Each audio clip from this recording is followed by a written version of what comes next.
Well, happy Halloween, everybody, and welcome to the first chapter in the month that's going to be the Universal Monsters Month. We're going to be looking back in this format, Horrific Tales, other formats, including big podcast episodes, just talking about the Universal Monsters at large. These evergreen characters and concepts that people love. Some of them, of course, date back before Universal existed. Others are intrinsically connected to that identity and will always be that brand they do nothing with. So, in order to talk about something so popular, I wanted to start with one I love more than any other. I go back and forth on like my top three. I think my top three: Invisible Man, Bride of Frankenstein. Maybe resting at number one is Creature from the Black Lagoon. So I was like, well, let's talk about him first. Let's talk about his original film from 1954. Kind of spanning out the later half of those movies. You have all like the real original ones earlier on, kind of in like the 40s, moving up to the 50s, and there's kind of like that break where it's like, hey, everybody's meeting everybody. The sequels are coming out. We should try something new. We haven't really touched water yet. Let's try a water one. Creature from the Black Lagoon. So I have seen this movie before, more than once. It's one that I actively go back to. But doing it for this channel, I really focus on like one thing that I love, and that is just everything about this film. This is my favorite. I say favorite loosely because I don't know what my favorite Universal Monster movie is, but this is one of my favorite movies ever made. I think the pacing is fantastic. What it accomplishes in 80 minutes is unreal. It's something that a lot more modern movies should focus on because you get character beats, tense moments, quiet moments, everything building up to the suspenseful ending so elegantly. In 80 minutes. It's amazing. So what is this film? What is it? You might be watching this like, well, what is The Creature from the Black Lagoon? You know the Frankenstein story, you know the Dracula story. Well, this old kind of like, I guess he's an archaeologist or just some guy that digs and is a historian in that kind of sense. He's at this site in the Amazon. He finds this big old webbed hand sticking out of a rock, and he goes to like, I guess just some rich, expensive guy who works in that industry is like, we should get an expedition down there to see if there's more things like this in the area. It'd be the scientific discovery of the century. Because this could be, like, they use a couple of analogies. Like, this could be the link leading us from fish to humans. Like, the evolutionary link showing us that we did become like, we evolved from fish. And they do that because the opening narration is like, this is the earth before man was created. It's just fish. God created us, though. Don't forget, God created the heavens and the earth, and then fish evolved on that earth. That is what the opening says, and I'm like, that is so counterintuitive, man. I respect you for doing that. Like, what a weird establishing thing to say. So this, like, creature potentially could be the thing that links us from fish to humanity. We get an expedition of some of your favorite characters. We have David, the leading man who takes his shirt off halfway through the film and never puts it back on. You have Mark, the one that's kind of similar to David, but he's the one funding the operation and he's blonde. You have Dr. Carl, the old man who discovers the hand. You have Lucas, who is the sea captain who owns the boat and is very much a stereotypical sea captain. You have the girl, Kay, played by Julia Adams, who is phenomenal in this movie.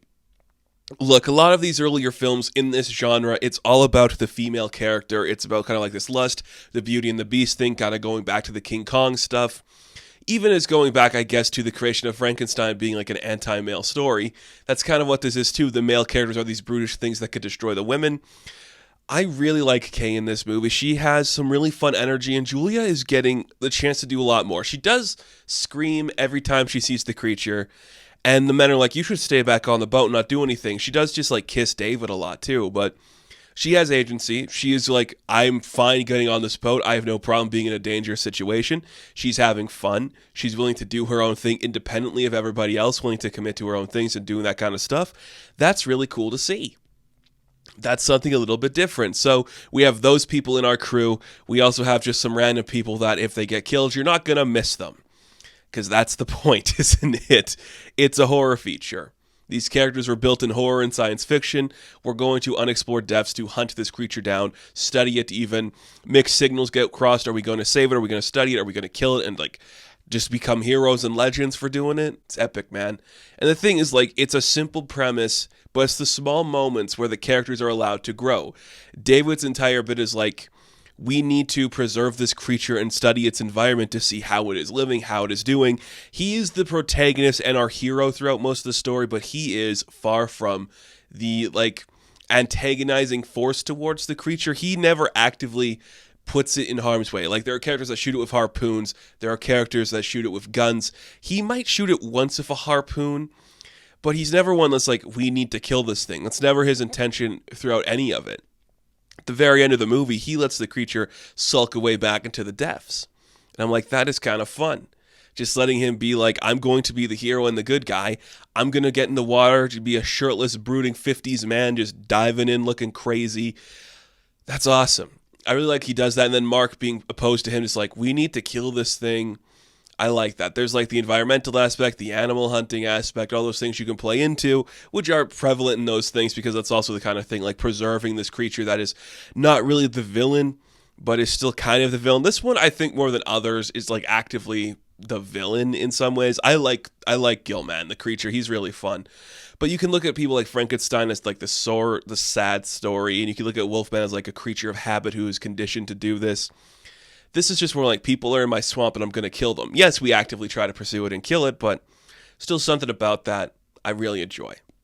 One of the other things I'm blown away by is just the camera work in this movie. It is just so closed quarters, which I love to see. A lot of POV shots, which are fantastic, but what really just amazes me is the underwater shots just looking that perfect and clear. And yes, there are moments where the camera is a little foggy or a little blurry and there's bubbles blocking everything.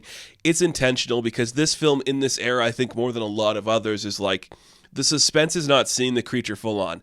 You're going to see it full on a lot, and it's going to look awesome. But when you're just seeing like a hand touching you, or a face moving through the weeds, or something reaching through a porthole, it is scary and intense. Just seeing big webbed footprints all over the place. It's intense and it's kind of crazy. So I guess we should talk a little bit about the creature.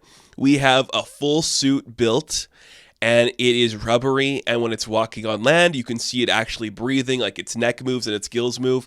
It looks fantastic.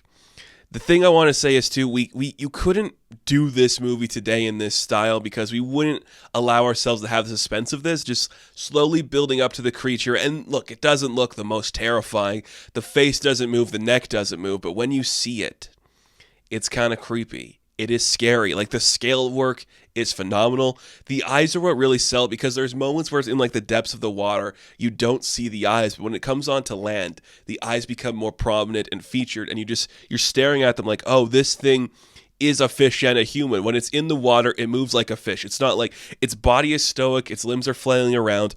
I love that we actually get to see it move. I still think that's a feat of work because you wouldn't normally see it move like that. If this was just like a cheaper budget or literally like a decade earlier, you wouldn't get to see the creature flail around like that in actual water. The fact that we had a guy in the suit willing to dive into these depths, just look like a dumbass flopping around, but also be terrifying, is very impressive. Like, the colors, if you see like a rendered version of the colors, they look great, but in black and white, I think it always adds a little bit more horror, because then there's like the deniable plausibility where if it's too realistic or like too colorful, you're like, oh, that obviously looks fake. It can be scarier when it's in black and white, and that's what it does here. Oh, it looks great. I just love the way this design moves and the way it looks when the creature just starts walking on land and its whole body is stiff, when it's just like, I'm going to throw this gun or I'm going to knock something out of sight. It is so stiff, but when it's in the water, it's moving and moving and moving so fast and so loose, and I think that's awesome. Just seeing the way that works is such a cool concept, such a cool thing to experience. I really like this movie. The underwater shots will never cease to amaze me. I think it looks phenomenal. I really like the close-up shots too, and there's some really good dialogue in here. It doesn't overstay its welcome either, where it's trying too hard to sound dramatic or intense or crazy or anything like that. Everybody has their moments to learn a lesson. You see the captain of the ship stick up for himself when someone's trying to tell him no. He pulls out a knife. He's like, oh yeah, well, when we're on the water, I'm in charge. You see, again, David's whole thing is fantastic. Mark is a very fun character too, because like, you always have to have like the rich guy who's like, we can exploit this for money, and then he kind of learns his lesson in the end. He's like, well, I guess we shouldn't try to like capture this thing, and we should try to escape because survival's more important. Ultimately, he dies, of course, but it's a fantastic scene, and it just looked amazing. But one of my favorite sequences, I think, in film history, something I always think about, it's kind of what you emulate on the poster when you have Julia Adams there and you have the creature when she is like swimming in the water just by herself. Of course, this is an inspiration for guys like John Carpenter, Guillermo del Toro, Steven Spielberg, like just that woman alone in the water, and we're seeing this creature get closer and closer, and the music builds and it swells and all that beautiful, just like orchestra just building up to it. I love the score in this too. It sounds so orchestral and old. It's awesome.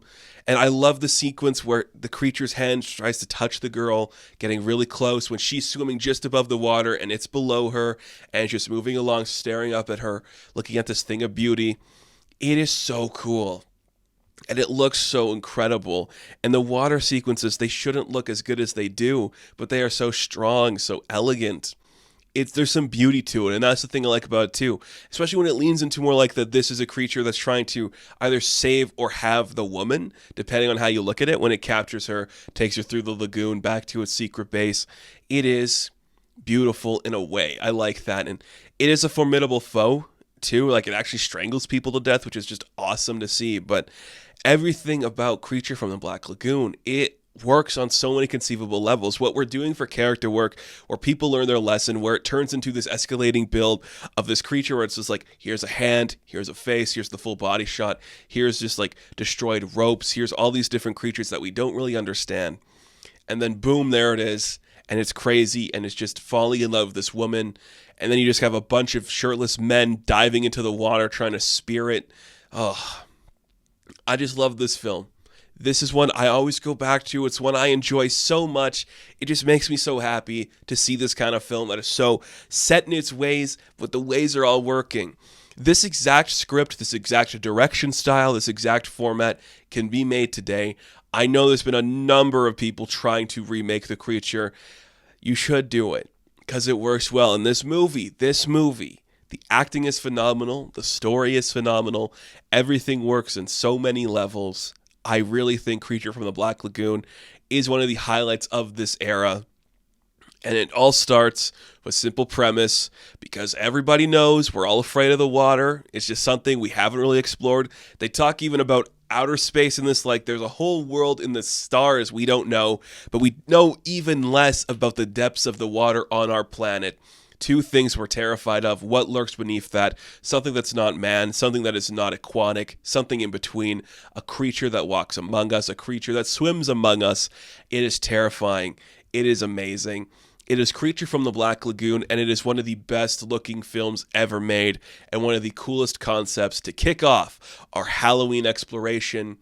I cannot wait to get more into these, but this one is fantastic, and Julia Adams, a great actress and a great role for her. Really, really dig this one. So everyone, thank you for joining us for Creature from the Black Lagoon Talk. Be sure to like and subscribe to the channel. As always, you can check me out on Instagram, TikTok, and Twitter. And as always, I will catch you in the next one.